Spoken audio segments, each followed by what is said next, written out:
Everyone, सरल academy में आपका स्वागत है। उम्मीद करती हूँ आप सब बढ़िया है और आप सबकी स्टडीज भी बहुत अच्छी चल रही है। आज हम एक बहुत ही इम्पोर्टेंट टॉपिक कवर करने वाले हैं बेटा, जो कि है आपका फिजिक्स का चैप्टर नंबर 14 और इस चैप्टर का नाम है अर्धचालक इलेक्ट्रॉनिकी युक्तियां एवं मतलब डिवाइसेस। ठीक है, बहुत लंबा सा नाम है, उतना लंबा नाम मैं नहीं लूंगी, शॉर्ट में मैंने सामने आपके लिख दिया है।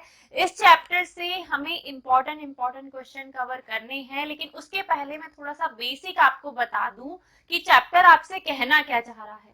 सबसे पहले तो हम बात करेंगे अर्धचालकों में जाने से पहले कि एक्चुअल में जो ठोस होते हैं वो कितने प्रकार के होते हैं।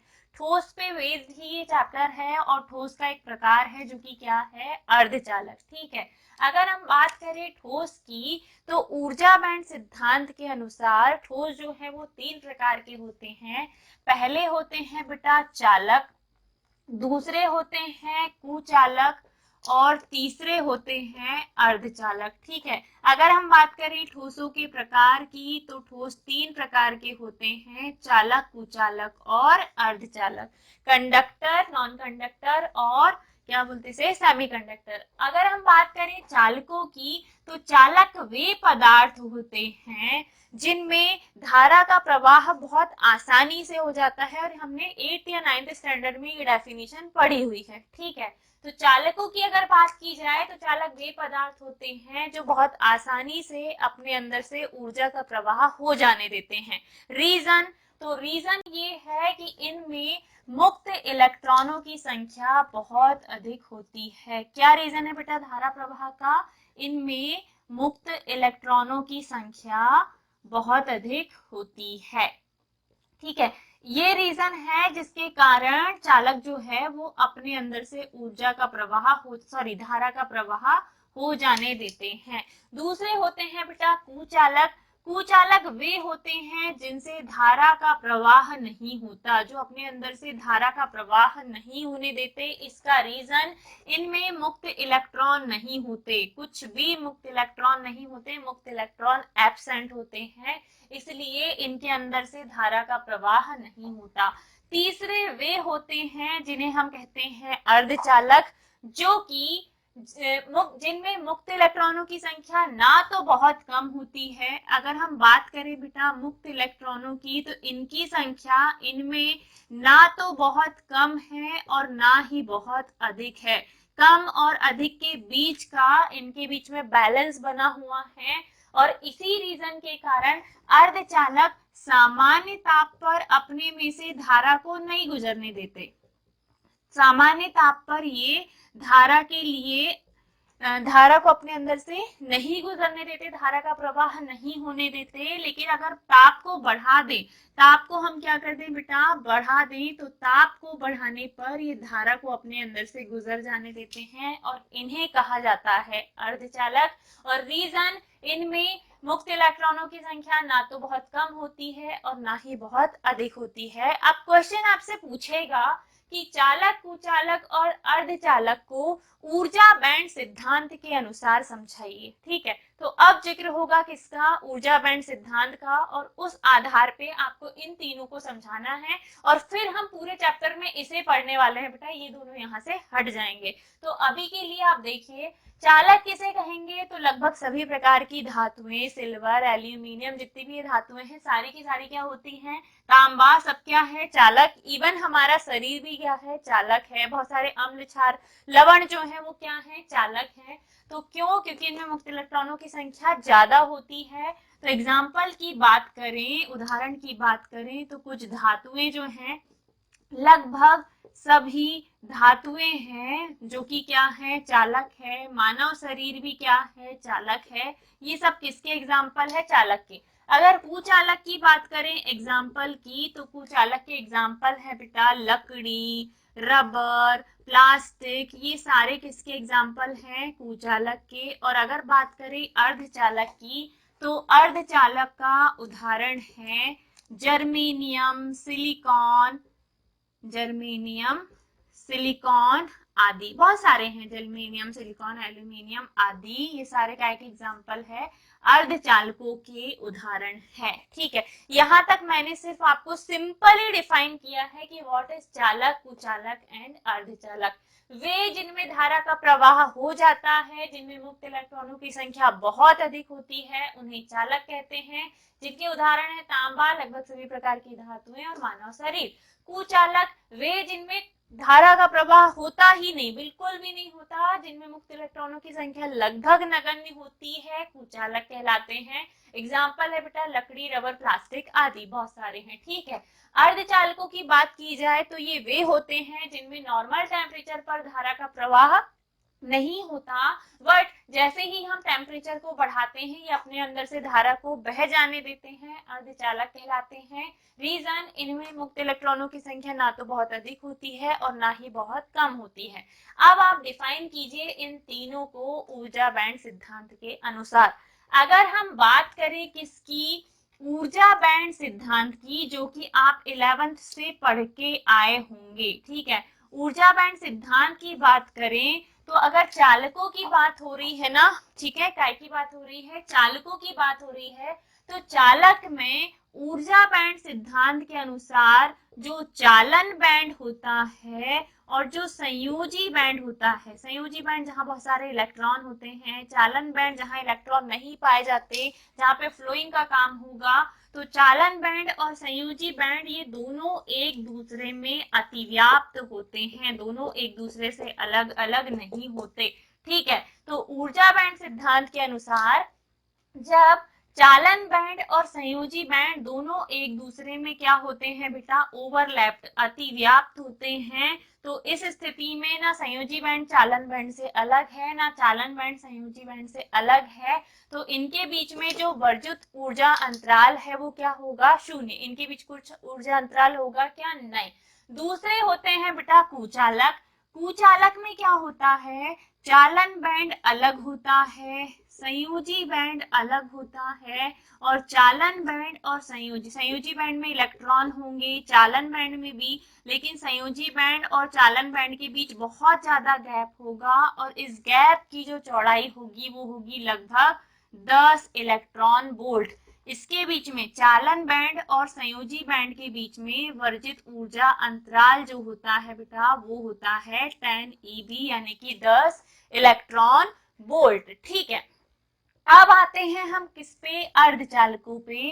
अर्धचालक वे हैं जिनमें नॉर्मल टेम्परेचर पर धारा का प्रवाह नहीं हो रहा, ताप बढ़ाने पर हो रहा है। रीजन क्या है, तो वर्जित ऊर्जा अंतराल के अनुसार इनके चालन बैंड और संयोजी बैंड के बीच जो गैप होता है वो बहुत कम होता है, इस गैप को भरा जा सकता है, और इस गैप की जो चौड़ाई होती है वो होती है बेटा 1 इलेक्ट्रॉन वोल्ट। अब आप बताओ कहाँ 10 eV और कहाँ 1 eV, बहुत कम अंतर है।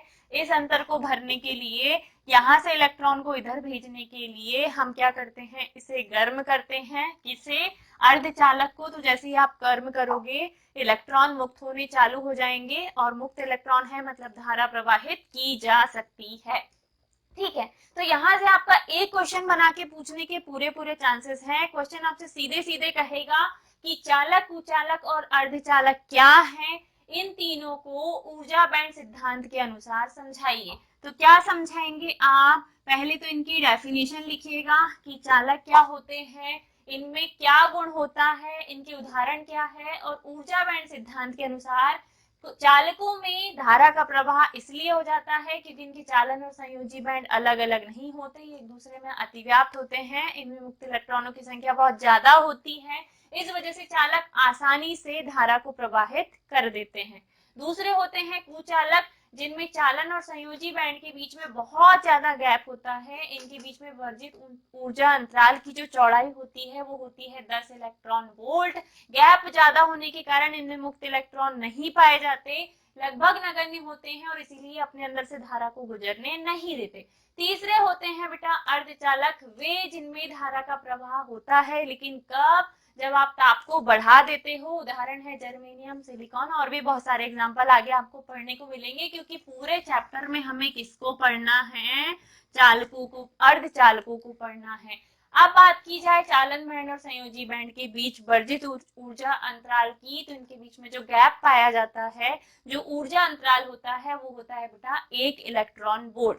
ठीक है, अब हम डिस्कस करेंगे पूरे चैप्टर में किसको, अर्धचालक को, कि अर्धचालक क्या है, कितने प्रकार के होते हैं, कौन शुद्ध है, कौन अशुद्ध है, कौन से अंतर है, कौन से निज या बाह्य अर्धचालक है। फिर हम आएंगे अर्धचालकों के प्रकार पे। तो अब बारी आती है किसकी, अर्धचालकों की। ठीक है, अब हम पहुंचते हैं कहाँ, अर्धचालकों पे। चलिए बेटा, अब हम समझते हैं अर्धचालक और इसके प्रकारों को। अभी मैंने बहुत अच्छे से आपको समझाया कि अर्धचालक क्या होते हैं। अर्धचालक वे पदार्थ होते हैं जिनमें कम ताप पर, यानी कि 0 डिग्री सेल्सियस पर धारा का प्रवाह नहीं होता, लेकिन जैसे ही हम टेम्परेचर को बढ़ाते हैं धारा का प्रवाह होने लग जाता है। क्या कहलाते हैं, अर्धचालक कहलाते हैं। अर्धचालक बेटा 2 प्रकार के होते हैं। अर्धचालक कितने प्रकार के होते हैं, 2 प्रकार के होते हैं। कौन कौन से 2 प्रकार, तो पहले होते हैं बेटा आंतर या निज अर्धचालक। फर्स्ट इज आंतर या निज, या इसे कहा जाता है शुद्ध अर्धचालक। ठीक है, अब ये क्या है मैडम, तो ध्यान से देखिएगा। फर्स्ट इज आंतर या निज या शुद्ध अर्धचालक। जब आप क्या करोगे, कोई पदार्थ है जिसमें एक ही टाइप के परमाणु विद्यमान है। फॉर एग्जाम्पल, उदाहरण के लिए हम लेते हैं जर्मेनियम को। ठीक है, मैंने लिया जर्मेनियम का एक परमाणु। इस जर्मेनियम के एक परमाणु में जब हम अष्टक नियम के अनुसार देखते हैं तो सबसे आखिरी कक्षा में 4 इलेक्ट्रॉन होते हैं। लास्ट वाली कक्षा में जर्मेनियम में कितने इलेक्ट्रॉन होते हैं, 4। ठीक है, 4 इलेक्ट्रॉन कैसे हैं, तो ध्यान से देखिएगा, थोड़ा सा बीच में बनाती हूं मैं। ये है बेटा जर्मेनियम, आखिरी कक्षा में इसके पास 4 इलेक्ट्रॉन है। अष्टक नियम के अनुसार इसे 4 और चाहिए अपना इलेक्ट्रॉनिक विन्यास कंप्लीट करने के लिए। अब ये जर्मेनियम क्या करता है, ये जर्मेनियम के चारों तरफ की फलकें, ठीक है, हम देखते हैं कि हो क्या रहा है। जर्मेनियम क्या कर रहा है, इसके पास 4 इलेक्ट्रॉन है, तो वो 4 इलेक्ट्रॉन ऐसे व्यवस्थित हैं, एक यहाँ पे, एक यहाँ पे, एक यहाँ पे। चूंकि इसे 4 और चाहिए अपना अष्टक कंप्लीट करने के लिए, तो ये दूसरे जर्मेनियम के साथ शेयरिंग करता है। यहाँ पे एक और जर्मेनियम आके इससे जुड़ गया, जर्मेनियम +4। यहाँ पे एक और जर्मेनियम इससे आके जुड़ गया, जर्मेनियम +4। इधर भी एक और जर्मेनियम आके जुड़ जाए, जर्मेनियम +4। इधर भी एक और जर्मेनियम आके जुड़ जाए, +4। तो अब क्या होगा, अब ये वाला जो जर्मेनियम है सेम कंडीशन उसकी भी होगी, इसकी भी फलके खुली हुई है, इसके पास भी कितने इलेक्ट्रॉन है बेटा, 4 इलेक्ट्रॉन है आखिरी कक्षा में, है ना। ये जो क्रम है ये लगातार चलते रहेगा, इनकी बॉन्डिंग कभी खत्म नहीं होने वाली, इसीलिए हम ऐसी डिजाइन से स्ट्रक्चर बनाते हैं कि आपको आसानी से समझ में आ जाए। देखो क्या किया हमने, इस वाले केंद्रीय ये जो केंद्रीय परमाणु है ना, केंद्रीय जर्मेनियम परमाणु है, इसके पास 4 इलेक्ट्रॉन हैं। ये 4 इलेक्ट्रॉन इसकी आखिरी कक्षा में है, इसे 4 और चाहिए अपना अष्टक कंप्लीट करने के लिए, तो 4 और ये 4 जर्मेनियम से ले लेता है साझा करके। इस जर्मेनियम ने दिया तो ये यहाँ है, ये इसके साथ भी है, इसके साथ भी है। सेम वही इस वाले जर्मेनियम का एक इलेक्ट्रॉन यहाँ आया, इसके साथ भी है, इसके साथ भी, शेयरिंग हो गई इन दोनों के बीच में, इसने अपना एक इलेक्ट्रॉन दे दिया, ये आ गया। अब इस वाले का एक इलेक्ट्रॉन ये यूज कर सकता है, ये भी कर रहा है, और इस वाले का एक इलेक्ट्रॉन ये भी कर रहा है, ये भी, यानी कि इनके बीच में कौन सा बॉन्ड बनेगा, सहसंयोजक बॉन्ड। और इस वाले के बीच में भी इसने अपना इलेक्ट्रॉन शेयर किया है, साझेदारी हुई है एक एक इलेक्ट्रॉनों की। अब इसके पास 3 और बचे हैं, तो 3 और को इधर दिखा दो ताकि आपको कंफ्यूजन ना हो। इधर भी इस वाले के पास 3 और बचे हुए हैं, आप 3 और दिखा दीजिए। ठीक वैसे ही इसके पास भी 3 और है। आप चाहे तो आगे ये दूसरे जर्मेनियम से सहसंयोजक बॉन्ड बना सकते हैं, कोई दिक्कत नहीं है। तो ध्यान से देखिएगा, इस वाले जर्मेनियम के 4 इलेक्ट्रॉन ये हैं, आगे 4 जर्मेनियम से ये जुड़ा, उन्होंने अपना अपना एक इलेक्ट्रॉन सहसंयोजक बंध बनाने के लिए दे दिया। अब इस जर्मेनियम के पास आखिरी ऑर्बिट में कितने हो गए बेटा, 1 2 3 4 5 6 7 8, 8 इलेक्ट्रॉन हो गए। पूरा खचाखच ये भर गया, जर्मेनियम का अष्टक कंप्लीट हो गया। क्या इसके पास कोई मुक्त इलेक्ट्रॉन है? नहीं। अब इधर ये श्रृंखला चलते रहेगी, जर्मेनियम यहाँ पे फिर जर्मेनियम से जुड़े, इधर भी एक जर्मेनियम बचा, इधर भी एक जर्मेनियम, ऐसे करके श्रृंखला जुड़ती चली जाए और जर्मेनियम एक लंबा सा तार बना दे, तो क्या इसमें कोई मुक्त इलेक्ट्रॉन है? नहीं। ये जो स्थिति होती है बेटा, ये स्थिति होती है 0 डिग्री सेल्सियस टेम्परेचर पर। जब ताप बहुत कम है, 0 डिग्री सेल्सियस है, तब की स्थिति ये होती है कि जर्मेनियम अन्य जर्मेनियम परमाणुओं के साथ साझेदारी करता है और उसके पास कोई भी मुक्त इलेक्ट्रॉन नहीं होता। लेकिन जैसे ही हम इस पूरे क्रिस्टल को ताप देते हैं और इसे गर्म करते हैं, अब अवस्था में थोड़ा सा परिवर्तन आएगा। इस पूरे क्रिस्टल को, एक लंबी श्रृंखला बनी हुई है, इसको ताप दो, इसे गर्म करो और ताप को जैसे ही बढ़ाकर 25 के ऊपर पहुंचाओगे, लगभग 27 डिग्री सेल्सियस टेम्परेचर, तब क्या होगा?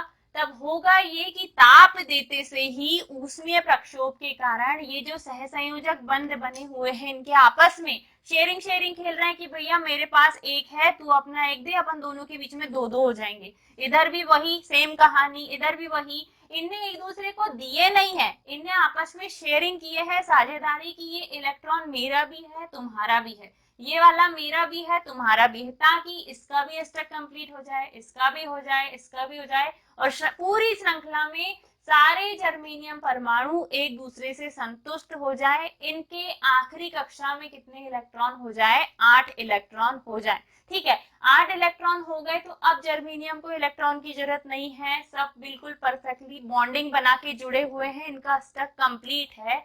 इस स्थिति में जब हम इस पूरे क्रिस्टल को गर्म करते हैं, इसे ताप देते हैं और ताप को बढ़ाकर 27 डिग्री सेल्सियस तक पहुंचा देते हैं, तो कहीं ना कहीं से कोई ना कोई सहसंयोजक बंध टूटता है। और जैसे ही ये बंध टूटता है बेटा, जैसे ही ये बंध टूटता है, इलेक्ट्रॉन यहाँ से मुक्त होता है, यहाँ पे एक खाली गैप आ जाता है और इलेक्ट्रॉन बाहर आ जाता है।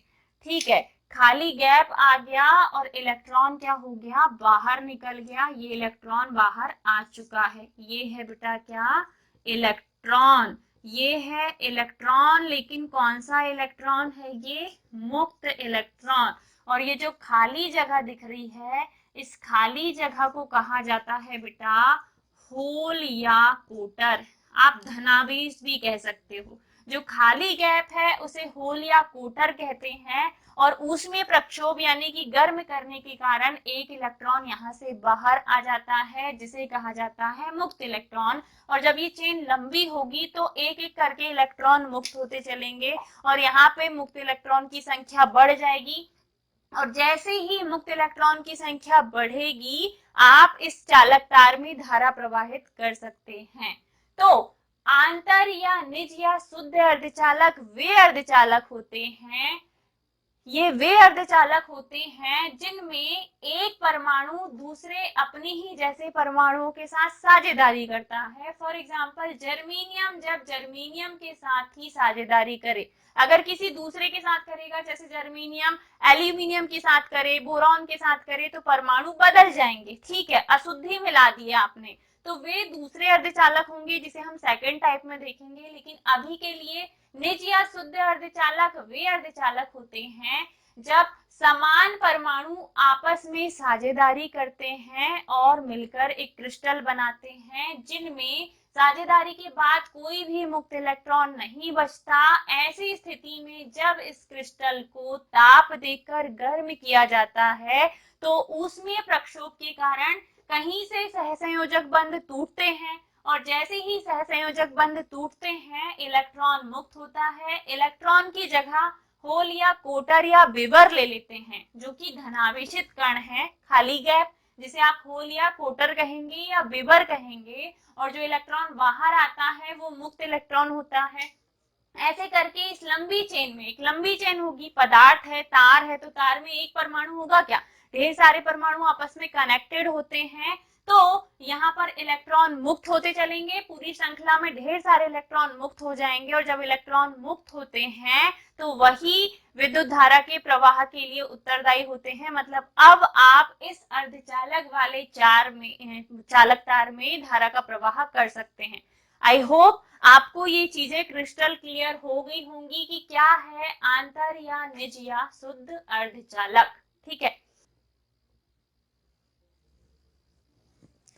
तो क्या कहेंगे आप, क्या है आंतर निज या शुद्ध अर्धचालक? तो वे पदार्थ जिनमें एक ही प्रकार के परमाणु विद्यमान होते हैं, एक ही टाइप के परमाणु आपस में साझेदारी कर सकते हैं और एक लंबी श्रृंखला का निर्माण करेंगे। तो 2 लाइन में डेफिनेशन आपकी सिंपल रहेगी कि वे पदार्थ जिनमें समान प्रकार के परमाणु आपस में जुड़े हुए होते हैं सहसंयोजक बंध के द्वारा आंतर या निज या शुद्ध अर्धचालक कहलाते हैं। इनमें कोई अशुद्धि नहीं है, सब एक जैसे हैं। जैसे कि जर्मेनियम है तो जर्मेनियम ने जर्मेनियम से साझेदारी किया, अगर सिलिकॉन होगा तो सिलिकॉन सिलिकॉन से साझेदारी करेगा। तो जर्मेनियम और सिलिकॉन ये 2 है बेटा जिसे आप कहेंगे कि ये क्या होते हैं, आंतर या निज या शुद्ध अर्धचालक। ठीक है, इसका अपोजिट दूसरा होता है, इसका अपोजिट जो दूसरा होता है वो होता है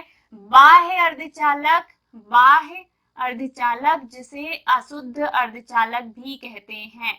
दूसरा टाइप जो है वो है बेटा बाह्य अर्धचालक या जिसे अशुद्ध अर्धचालक भी कहते हैं, और इस पूरे चैप्टर में आपको ये अशुद्ध अर्धचालक ही मिलेगा। यहाँ पे याद रखने वाली बात ये है कि शुद्ध अर्धचालक में एक ही प्रकार के परमाणु विद्यमान रहेंगे, ये नॉर्मल टेम्परेचर पर धारा का प्रवाह नहीं करेंगे, लेकिन जैसे ही हम ताप बढ़ाएंगे 0 डिग्री सेल्सियस पर ये कुचालक की भांति व्यवहार करते हैं। 27 डिग्री सेल्सियस यानी कि 25 के ऊपर पहुंचा दो टेम्परेचर तो ये चालकों की भांति व्यवहार करने लग जाएंगे, क्योंकि इनके सहसंयोजक बंध टूटेंगे और इनमें इलेक्ट्रॉन मुक्त होंगे और इस प्रकार ये धारा का प्रवाह कर पाएंगे। दूसरा जो टाइप है वो है बाह्य अर्धचालक या अशुद्ध अर्धचालक। अब इसमें क्या करना है, हमें सेम क्रिस्टल लेना है। रुकिए, है ना, डायग्राम को हम थोड़ा सा बदलते हैं और बदल के नया डायग्राम बनाते हैं। अभी मैंने आपको क्या बताया कि जब एक ही टाइप के परमाणु आपस में शेयरिंग करेंगे तो वे शुद्ध होते हैं। ठीक है, अब इसको अशुद्ध कर दो, और कोई भी चीज अशुद्ध कब होती है तो देखो सेम वही परमाणु, कौन सा, जर्मेनियम है हमारे पास। जर्मेनियम, इसकी आखिरी कक्षा में 4 इलेक्ट्रॉन होते हैं। अब जर्मेनियम की साझेदारी कुछ यूं चली थी, इसकी बाकायदा ड्राइंग बड़ी अच्छी सी बनाते हैं हम ताकि एग्जामिनर खुश हो जाए। ये है बेटा जर्मेनियम, जर्मेनियम के पास 4 इलेक्ट्रॉन है तो इसके 4 इलेक्ट्रॉन को ऐसे दिखा दो। ठीक है, ये हो गए इसके 4 इलेक्ट्रॉन। ओके, चलिए अब क्या करना है, जर्मेनियम के साथ कोई अशुद्धि मिलानी है। कैसे अशुद्धि मिला दें, तो भैया इस पूरे जर्मेनियम क्रिस्टल में जहां पे इधर भी जर्मेनियम था, ये जर्मेनियम, इधर भी जर्मेनियम है, इधर भी जर्मेनियम है, इधर भी जर्मेनियम है, तो ये कौन सा अर्धचालक था, शुद्ध अर्धचालक था, प्योर। ठीक है, प्योर अर्धचालक, शुद्ध अर्धचालक जिसमें सब तरफ जर्मेनियम ही जर्मेनियम है। अब हमने क्या किया, इस पूरे बड़े से जर्मेनियम क्रिस्टल में कोई अशुद्धि मिला दिए लाके। फॉर एग्जाम्पल इस पूरे क्रिस्टल में अब जर्मेनियम नहीं है, अब हमने यहाँ पे कोई दूसरी अशुद्धि डाल दी है। फॉर एग्जाम्पल यहाँ मैंने डाल दिया बोरॉन। क्या डाल दिया बेटा, बोरॉन। पूरा क्रिस्टल जर्मेनियम का +4 इसकी संयोजकता होती है, आखिरी कक्षा में इसके 4 इलेक्ट्रॉन होते हैं। अब मैंने क्या किया, इस जर्मेनियम का 1 इलेक्ट्रॉन है यहाँ पे, इसका भी 1 है, मान लो इसका ये है, ये वाला नहीं दिखाते अभी।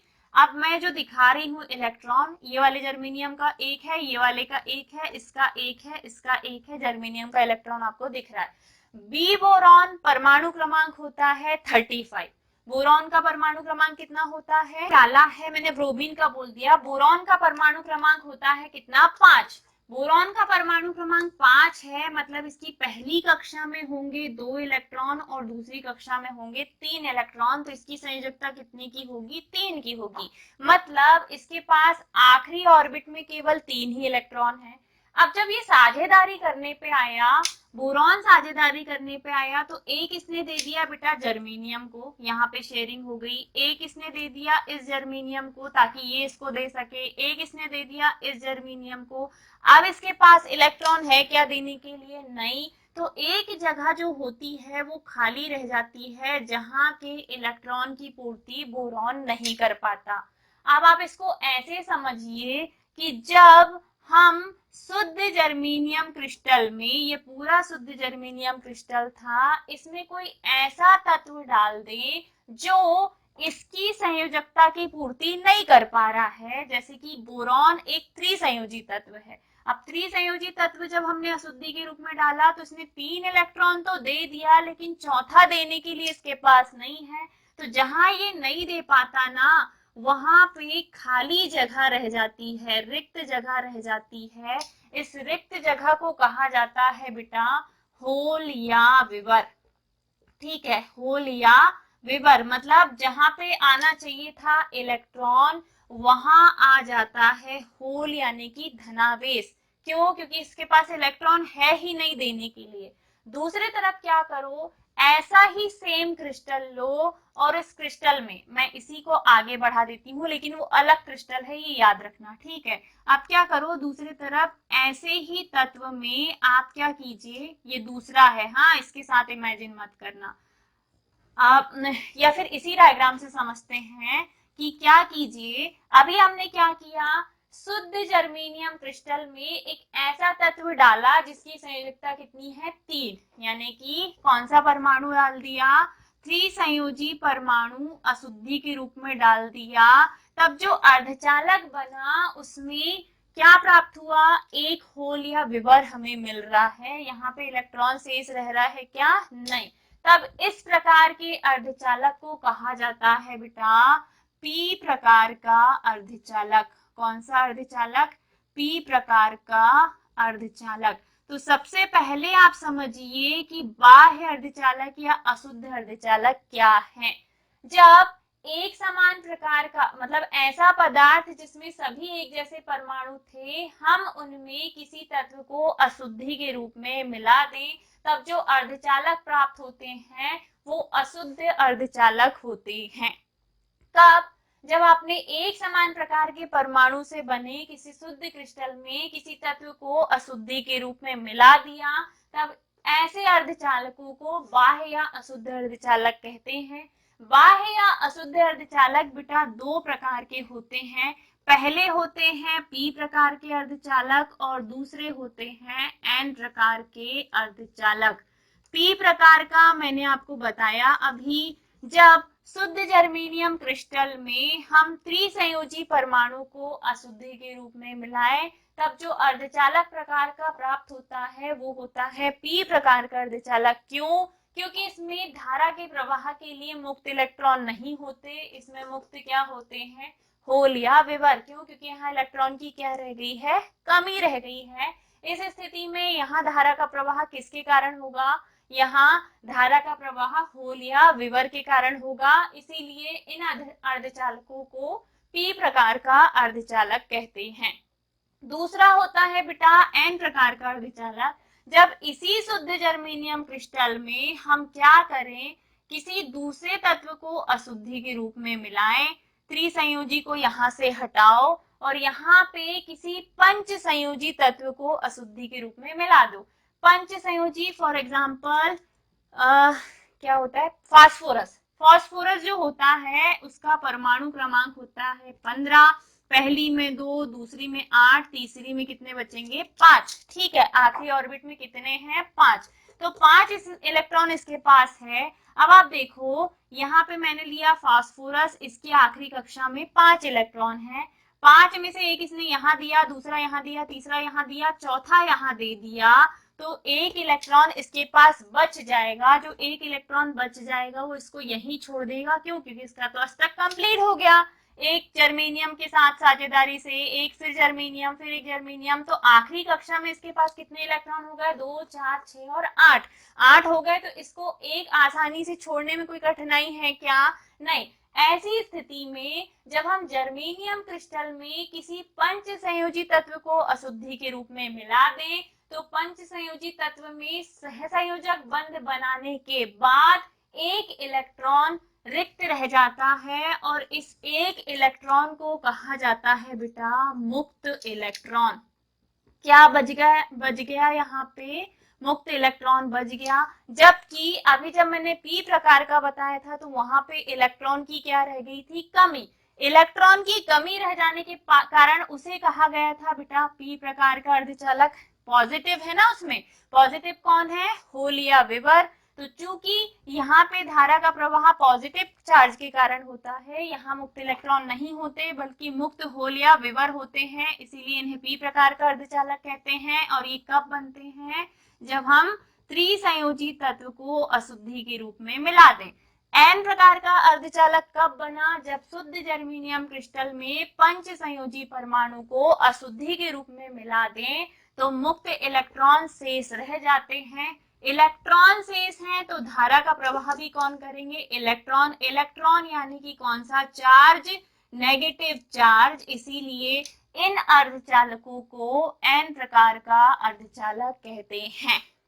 अब एक और बात, जो पी प्रकार का अर्धचालक है, एक तो आप एग्जांपल याद रख लो। एन प्रकार का अर्धचालक बनाने के लिए आप जर्मेनियम में फास्फोरस को मिला सकते हो, एंटीमनी को मिला सकते हो, और भी बहुत से मतलब एग्जांपल एल्यूमिनियम है, इन सबको आप अशुद्धि के रूप में मिलाकर एन प्रकार का अर्धचालक प्राप्त कर सकते हैं।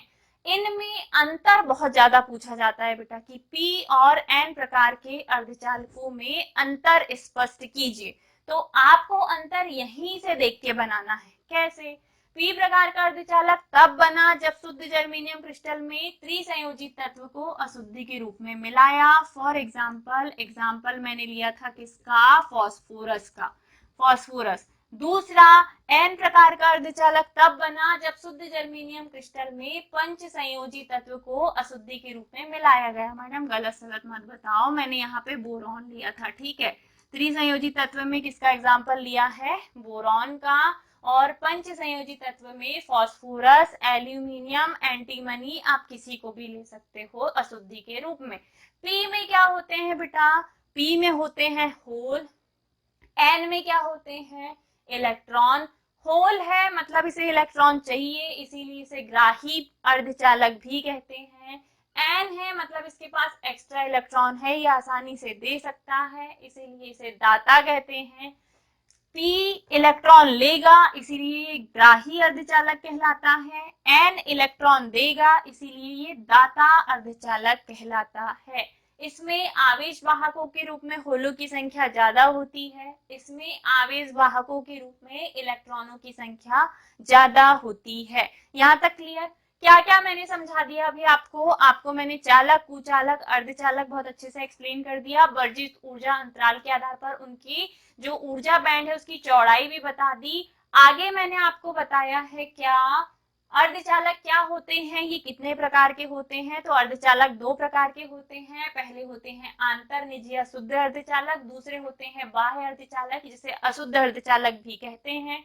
अब जो बाह्य या अशुद्ध अर्धचालक होते हैं वो वापस से दो प्रकार के होते हैं। एक होते हैं पी यानी कि ग्राही अर्धचालक, दूसरे होते हैं एन यानी कि दाता अर्धचालक। और इनमें मैंने डिफरेंस यानी कि अंतर भी आपको बहुत अच्छे से बता दिया।